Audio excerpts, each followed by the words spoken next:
Welcome to the video. I'm making a motocross track in my backyard in the bush out there. I already started on the track. I've got a good bit done. I honestly wasn't planning on making a YouTube video about building the track. I was just going to make a short little Instagram video, which if you're not following my Instagram, it's linked down below.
suppose it's time to head in.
In the corners yet, but that's just going to take time to build up. And of course a lot of the corners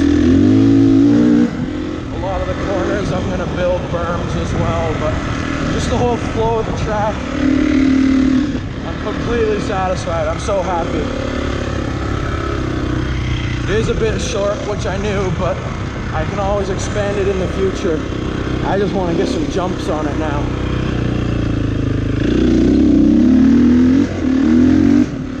There is this jump here, but it's just been roughed out. It's not finalized yet. This hill here, right now I can hit it fast enough to just kind of press to the ground, but the jump is going to be probably a takeoff right here and land on this downhill. It's going to be so good.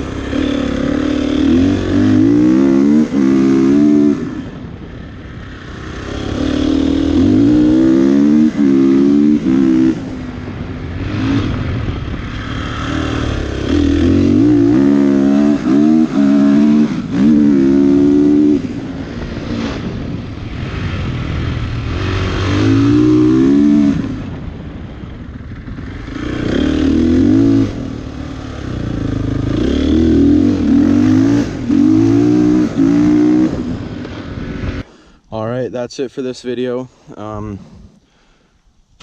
sure the footage was kind of hard to follow. I haven't edited this video yet, but if I briefly remember what I filmed, it probably jumps around a lot, and the reason is I didn't just build this straight in a week. This is over a couple months of free time I had here and there. I am super excited about this. It's something I've always wanted. I had one way back when I had a 150 that I built, but it was nowhere near to this quality. I think I'm gonna go hop in the backhoe now and start making a jump over there, but that's for the next video. This video is already long enough. That'll be part 2. Subscribe if you want to see it. Check out my Instagram. It'll be right here and linked down in the description. Thanks for watching. Bye.